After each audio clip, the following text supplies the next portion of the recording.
Bismillahirrahmanirrahim. Assalamualaikum warahmatullahi wabarakatuh. Waalaikumsalam warahmatullahi wabarakatuh. Alhamdulillah wassalatu wassalamu ala sayyidina Rasulillah wa ala alihi wa sahbihi wa man wala. Rabbi shrah li sadri wa yassir li amri wahlul 'uqdatam min lisani yafqahu qawli. Subhanaka la 'ilma lana illa ma 'allamtana innaka antal alimul hakim.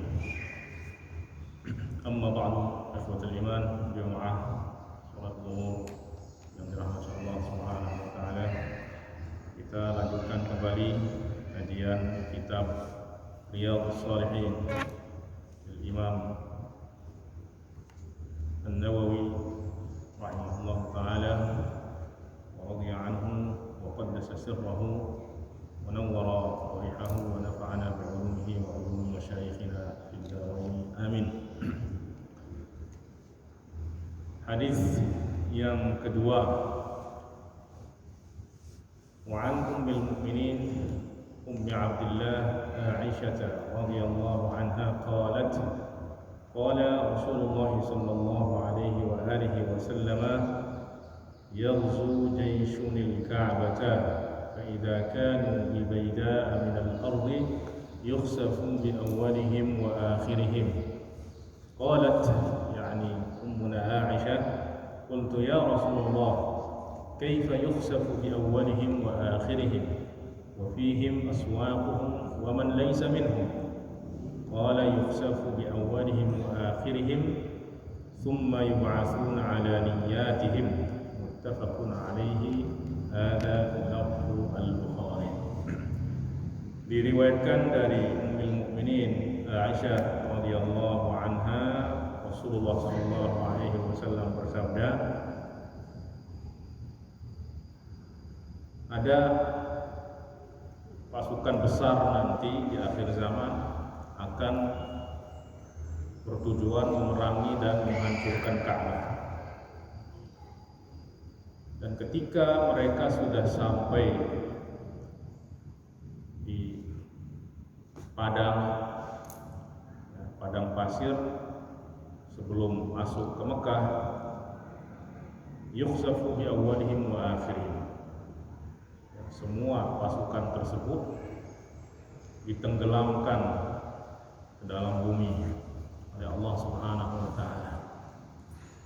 Kemudian Sayyidah Aisyah bertanya kepada Rasulullah, "Qultu ya Rasulullah, wahai Rasulullah, bagaimana Allah menenggelamkan bi awwalihim wa akhirihim, semua pasukan beserta orang yang ada bersama mereka, wa fihim aswaquhum, padahal di antara mereka ada orang-orang yang bukan dari golongan mereka, orang-orang yang bertujuan berjual beli dan lain sebagainya, ya, wa man laisa minhum, dan juga bukan dari golongan pasukan yang akan menghancurkan Ka'bah tersebut. Qala Rasulullah sallallahu alaihi wasallam yukhsafu bi awwalihim wa akhirihim thumma yub'atsuna 'ala niyatihim. Semuanya akan ditenggelamkan ke dalam bumi, kemudian nanti pada hari kiamat akan dibangkitkan sesuai dengan niat mereka masing-masing. Baik. Dalam hadis ini Rasulullah sallallahu alaihi wasallam mengabarkan tentang sesuatu yang akan terjadi nanti di akhir zaman, dan waktunya itu kapan fi ilmillah itu tidak diketahui. Tetapi pasukan ini adalah pasukan yang sangat besar sekali, ya, sehingga ketika sudah sampai di padang pasir, di padang yang luas, itu mereka di situ membangun pasar dan lain sebagainya sebelum masuk ke Ka'bah, sehingga banyak orang yang datang untuk berjual beli, ya, dan orang-orang tersebut tidak mengetahui mungkin tujuan daripada pasukan yang datang tersebut. Nah, ketika mereka dalam keadaan seperti itu, Allah pun menenggelamkan mereka ke dalam bumi. Kemudian Sayyidah Aisyah bertanya, ya Rasulullah, bagaimana Allah menenggelamkan mereka semua? Itu adalah pasukan yang ingin menghancurkan Ka'bah. Di situ juga ada orang yang datang semata-mata untuk berjual beli, ya, ada orang yang tidak ada hubungan dengan pasukan tersebut. Maka Rasulullah SAW menjawab bahwa semuanya akan ditenggelamkan. Dan ini artinya bahwa ketika Allah Subhanahu wa taala menurunkan iqab, menurunkan azab kepada suatu kaum, itu tidak akan pilih-pilih, tidak akan hanya mengazab orang-orang yang zalim saja, tapi juga orang-orang soleh, orang baik yang bersama mereka, ada di kalangan mereka pun akan ikut. Oleh sebab itu di dalam Al-Quran Allah Subhanahu wa taala berfirman, wattaqu fitnatan la tusibanna alladhina zalamu minkum khassah.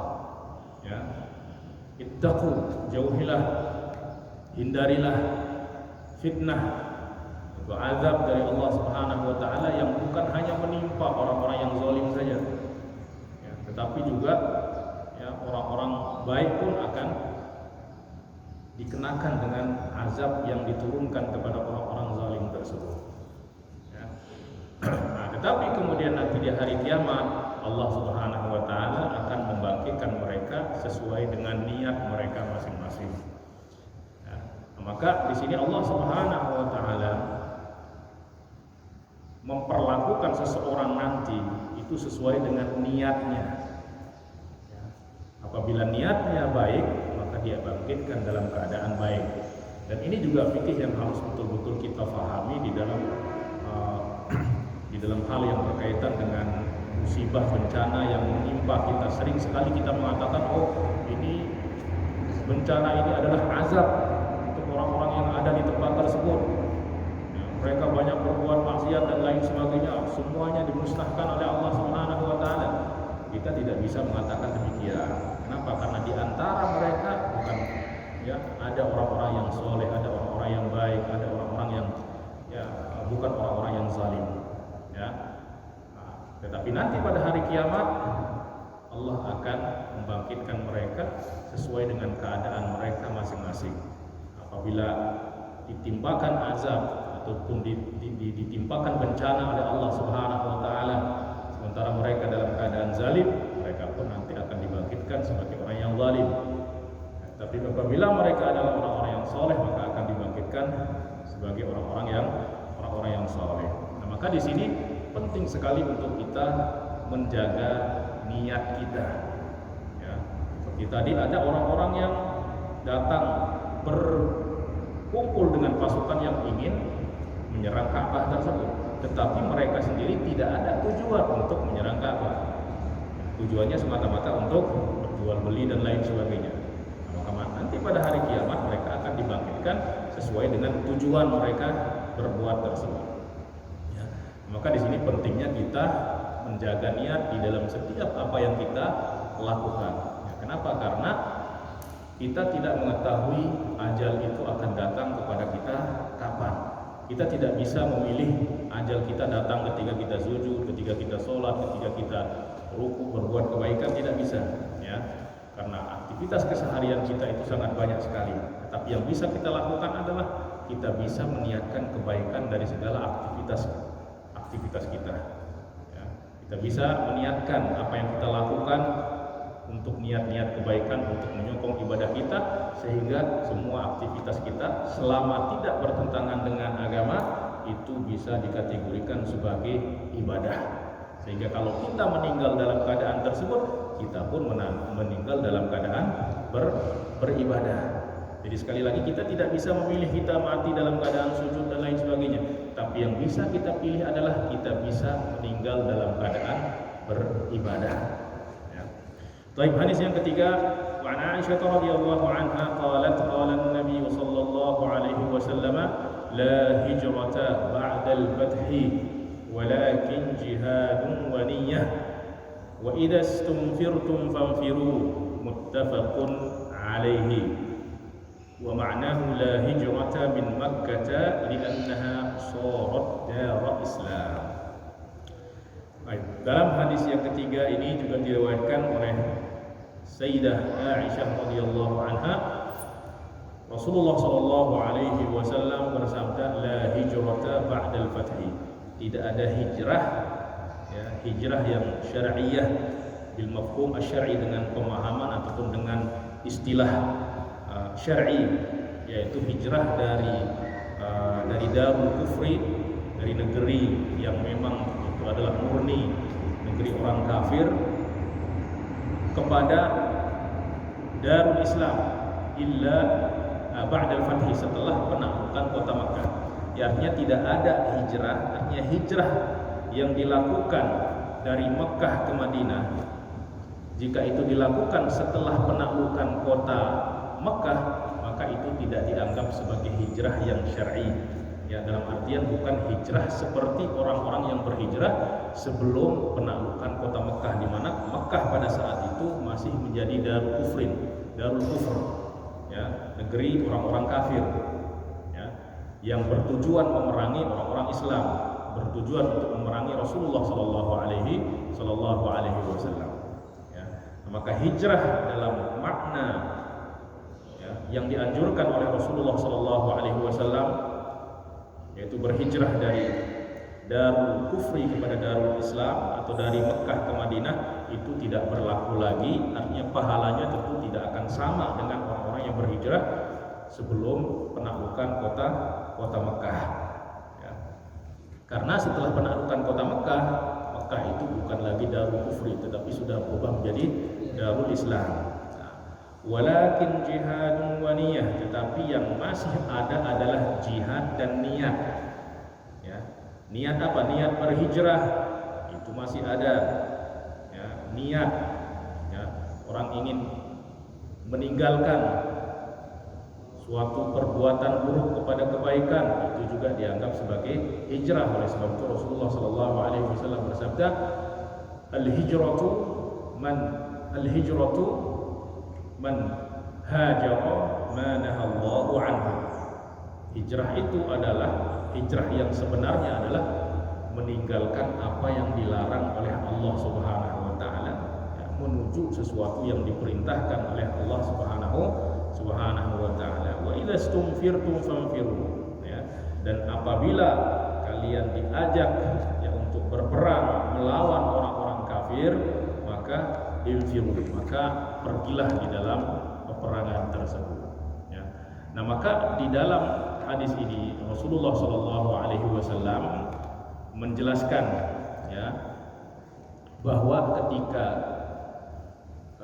ketika suatu negeri itu sudah menjadi darul Islam, maka tidak wajib lagi berhijrah, ya, tidak lagi wajib berhijrah, sebagaimana diwajibkan berhijrah sebelum Fathu Makkah dahulu. Ya.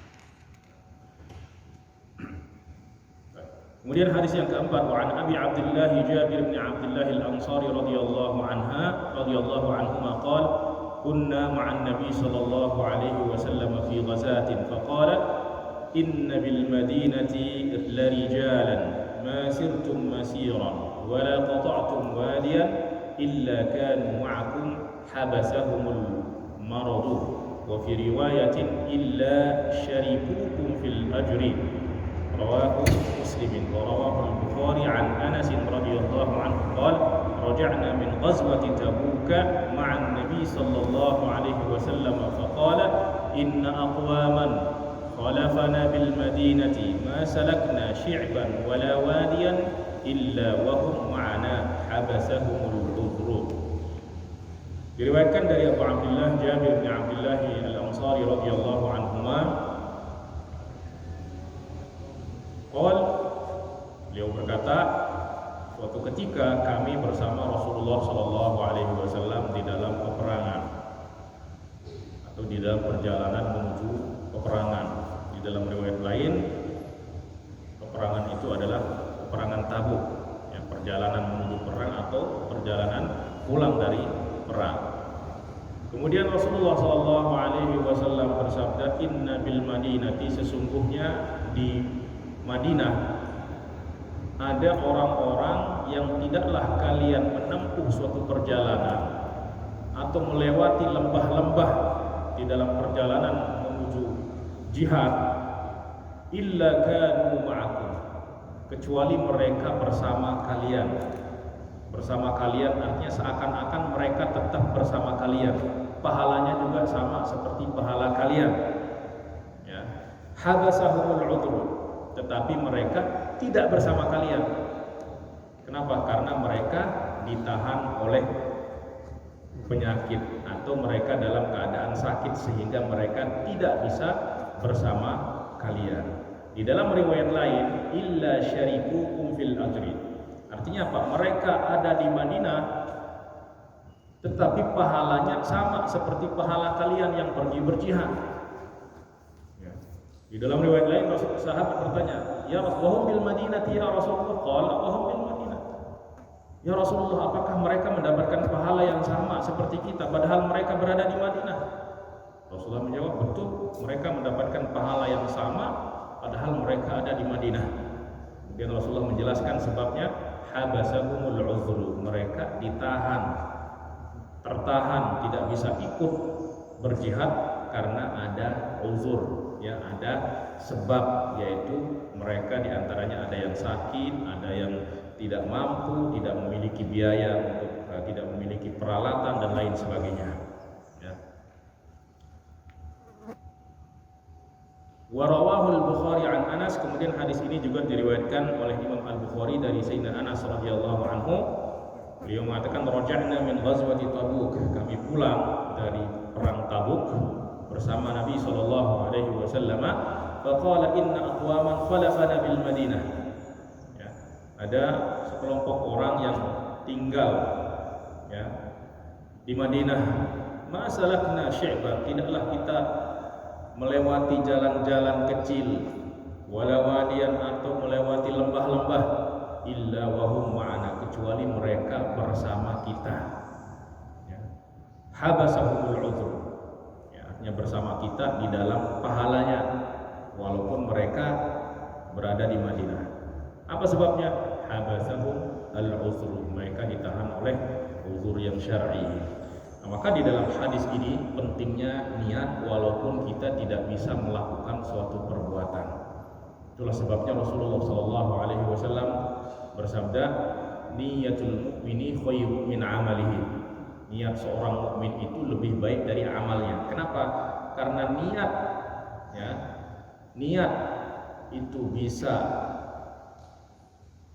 mendapatkan kebaikan sempurna walaupun tidak diamalkan.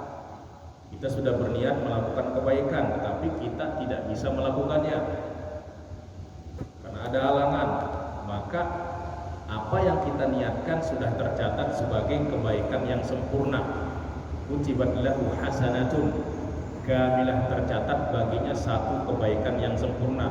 Wal hasanatu bi asyri amsalihha, dan satu kebaikan itu dilipat menjadi 10 kali lipat oleh Allah Subhanahu wa taala. Sementara amal tanpa niat tidak ada artinya, tidak diterima oleh Allah Subhanahu wa taala. Orang berbuat kebaikan tapi tidak ada niat. Niat itu artinya menentukan tujuan, apa target dari perbuatannya tersebut. Jika dia tidak niatkan, artinya jika perbuatan tersebut tidak dilakukan untuk menggapai ridha Allah Subhanahu wa taala, maka walaupun dia berbuat baik, dia tidak akan mendapatkan pahala kebaikan tersebut. Ya, kenapa? Karena di hadis pertama Rasulullah SAW bersabda, innamal a'malu binniyat, sesungguhnya setiap amal tersebut bergantung kepada niatnya. Bergantung di dalam apa? Bergantung sah atau tidaknya kepada niat. Bergantung kualitas dari amal itu sendiri, kesempurnaan amal itu sendiri juga bergantung kepada niatnya. Nah, maka di sini kita dianjurkan untuk memperbanyak niat-niat baik walaupun kita tahu bahwa kita belum mampu melakukannya. Suatu contoh, kita berniat pergi haji, ya, kemudian kita berusaha menabung, kemudian meninggal sebelum pergi haji, ya maka pahala hajinya sudah tercatat. Ya, kenapa? Karena sudah diniatkan, dan Rasulullah bersabda, wa innama likulli imri'in ma nawa, bahwa setiap orang akan hanya mendapatkan apa yang dia niatkan. Ya. Disebutkan di dalam sebuah asar dari umat Nabi Musa. Ketika itu terjadi, ini disebutkan oleh Habib Sa'ad di dalam kitabnya, kebetulan saya tahrif. Ada seorang ketika terjadi musim paceklik, musim kesulitan, ya. Kalau sekarang kayak krisis minyak goreng, ya. Dulu krisis makanan. Akhirnya dia berjalan melewati tumpukan pasir. Kemudian dia mengatakan, seandainya tumpukan pasir ini adalah makanan dan makanan itu adalah milikku, maka aku akan memberikannya kepada semua orang. Ya, saya akan berikan, saya akan bagi-bagi kepada semua orang. Akhirnya Allah Subhanahu wa taala mewahyukan kepada nabi yang hidup pada zaman tersebut, mengatakan, qul li fulan innallaha qad qabila shadaqataka. Sampaikan kepada fulan, kepada orang yang tadi mengatakan kalau pasir ini adalah makanan maka saya akan bagi-bagi. Katakan kepadanya bahwa Allah telah menerima sedekahmu. Subhanallah. Ya. Padahal di sini dia tidak bersedekah apapun juga, tetapi dia sudah meniatkan. Ya, maka ini pentingnya niat itu di situ. Bahwa kita bisa mendapatkan kebaikan dari sesuatu yang tidak bisa kita lakukan itu dengan niat. Tetapi kebaikan yang kita lakukan tanpa niat justru tidak akan mendapatkan apa-apa. Itulah makna niyatul mukmini khairun min amali. Niat seorang mukmin itu lebih baik daripada amalnya. Ya, tetapi niat ini harus kita betul-betul pahami. Ya, niat di dalam bahasa, secara bahasa artinya apa? Qasdus syai', ya, menginginkan, bertujuan melakukan sesuatu, ya. Muqtarinan bi fi'lihi, yang dibersamai dengan perbuatan. Ya, artinya ketika kita meniatkan sesuatu itu ya harus disertai dengan perbuatan. Kalau ada keinginan tetapi tidak disertai dengan perbuatan, ya, atau tidak ada usaha untuk melakukan apa yang kita niatkan tersebut, maka itu namanya angan-angan, ya, bukan niat. Kalau niat itu adalah sesuatu yang bergejolak di dalam diri yang mendorong kita untuk langsung berbuat, itu namanya niat. Nah, oleh sebab itu para ulama pun sudah membagi tingkatan keinginan di dalam hati itu sampai tahapan berapakah orang itu akan tercatat kebaikan dari niatnya atau tercatat keburukan dari niatnya. Ya, karena di dalam hadis, man hamma bihasanatin falam ya'malha kutibat lahu hasanatun kamilah. Barang siapa yang berniat, ya, untuk melakukan suatu kebaikan kemudian dia tidak melakukannya, maka sudah tercatat satu kebaikan sempurna. Ya. Wa man hamma bi sayyi'atin falam ya'malha lam tuktab laha sayyi'ah. Fa idza 'amilaha kutibat lahu sayyi'atun wahidah. Ya. Apabila orang meniatkan perbuatan buruk kemudian dia tidak lakukan, itu masih belum tercatat. Ya, masih belum tercatat. Tetapi apabila dia melakukan perbuatan buruk tersebut, maka tercatat satu keburukan saja. Berbeda dengan kebaikan. Kalau kebaikan dilakukan, maka tercatat dua kebaikan sempurna, kebaikan niat dan kebaikan perbuatan. Wal hasanatu bi asyri amsalihha, kemudian dilipatkan oleh Allah menjadi 10 kali lipat. Maka di sini niat baik tercatat kebaikan, sementara niat buruk tidak tercatat sebagai keburukan. Nah, lalu bagaimana dengan hadis yang mungkin nanti akan dibaca juga? Idza iltaqal muslimani bi sayfihima fal qatil wal maqtul fin nar. Apabila ada dua orang muslim yang bertemu dengan, artinya berperang, berkelahi, maka fal qatil wal maqtul fin nar. Maka yang membunuh dan yang dibunuh kedua-duanya masuk api neraka. Para sahabat heran, ya Rasulullah, kalau yang membunuh masuk api neraka itu masuk akal, tapi kok yang terbunuh ikut masuk api neraka juga? Qala sallallahu alaihi wasallam, li'annahu kana harisan ala qatli akhihi. Kenapa? Karena dia juga betul-betul ingin membunuh saudaranya, tapi keduluan, ya. kedua-duanya dibunuh, ya maka hukumnya sama. Kenapa? Karena kedua-duanya itu sudah sampai kepada namanya azimah, azam. Ya. Nah, maka oleh sebab itu para fuqaha menyusun tingkatan keinginan itu menjadi 5. Maratibul qasdi khamsun, ya, maratibul qasdi khamsun. Tingkatan daripada keinginan itu ada 5. Hajisun dzakaru fa khatirun fa hadisun nafsi fastami'ah. Yang pertama adalah namanya hajiz. Kemudian yang kedua namanya khatir, kemudian hadisun nafsi. Yalihi hammun fa'azmun kulluha rufi'at siwal akhiri fa fihi al-akhdhu waqa'a. Ya, disusun di dalam sebuah bait. Maratibul qasdi khamsun hajisun dzakaru fa khatirun fa hadisun nafsi fastami'a yalihi hammun fa'azmun kulluhunna rufi'at siwal akhiri fa fihi al-akhdhu waqa'a. Yang pertama adalah namanya hajiz, yang kedua khatir, kemudian ketiga hadisun nafsi, kemudian yang keempat adalah ham, kemudian yang kelima adalah azam. Nah, katanya kulluha rufi'at, semuanya terangkat ifim, terangkat dosa, artinya tidak berdosa, tidak tercatat berdosa, siwal akhir, kecuali yang terakhir, yaitu al-azam. Kalau sudah menjadi tekad tadi, maka di situ orang berniat baik atau berniat buruk, kedua-duanya sudah tercatat. Tapi kalau masih pada tahapan hajiz, hajiz itu apa? Mururu surati syai' fi dhihni. Hajiz itu namanya mururu surati syai' fi dhihni.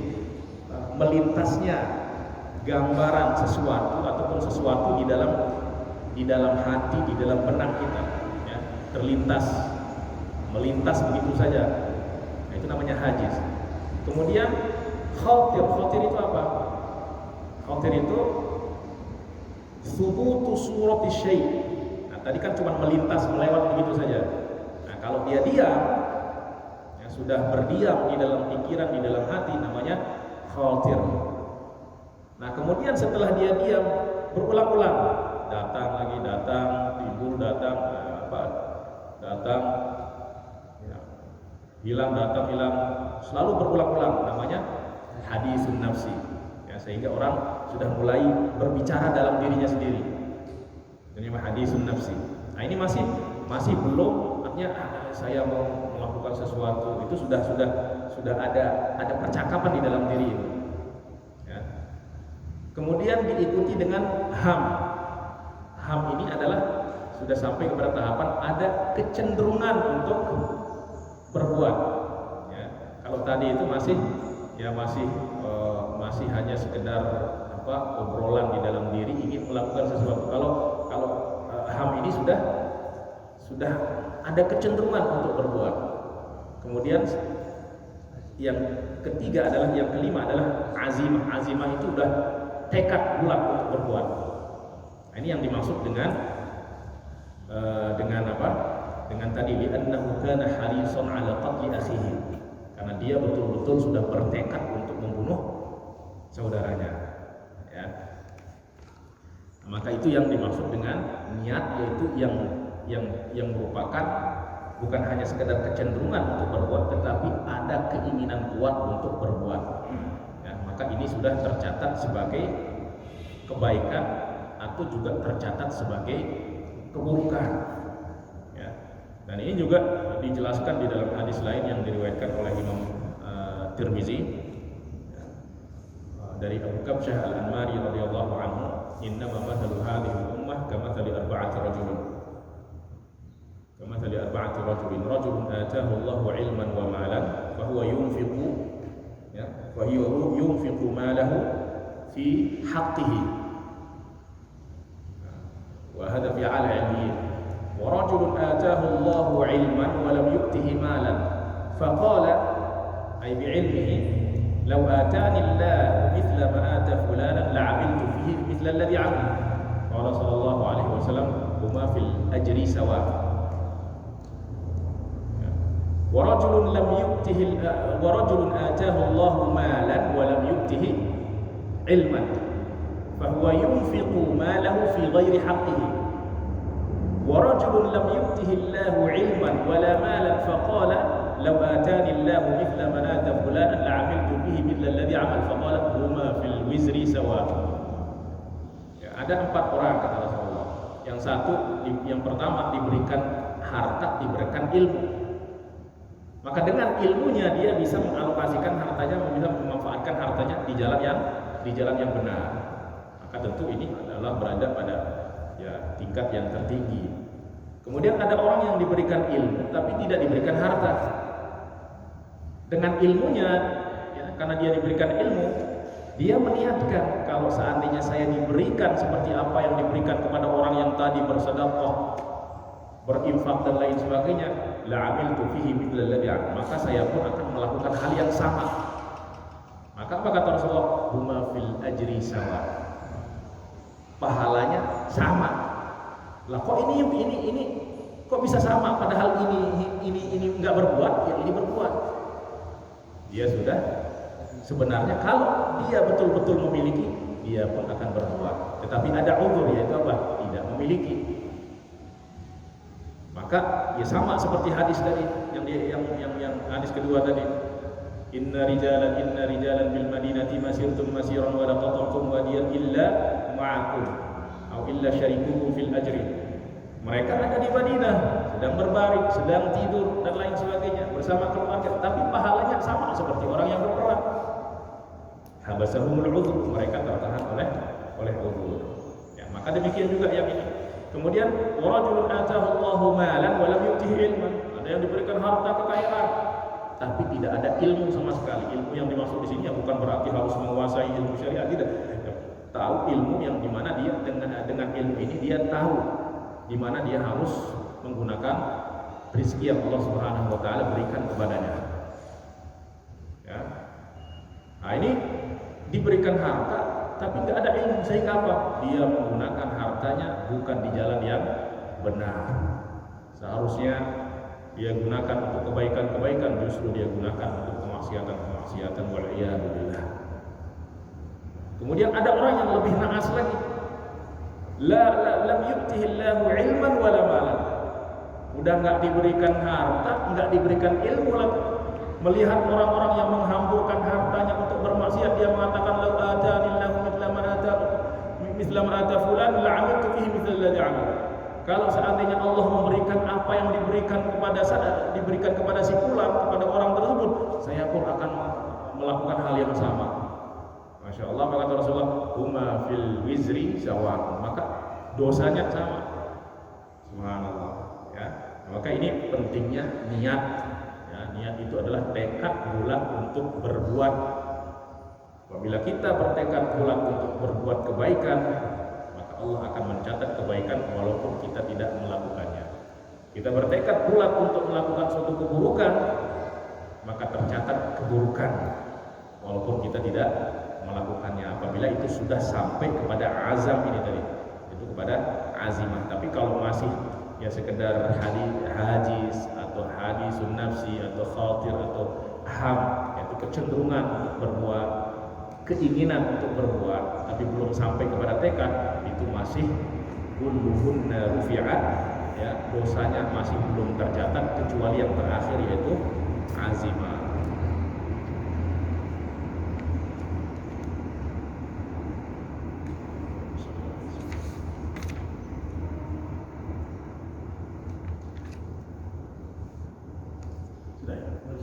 Baik, kita cukupkan sampai hadis nomor 4 ya. Insyaallah berikutnya nomor 5 ya. Alhamdulillahirabbil alamin wa sallallahu ala sayyidina Muhammadin wa ala alihi wa sahbihi wa sallam. Subhanakallahumma wa bihamdika asyhadu an la ilaha illa anta astaghfiruka wa atubu ilaik. Wassalamu alaikum warahmatullahi wabarakatuh.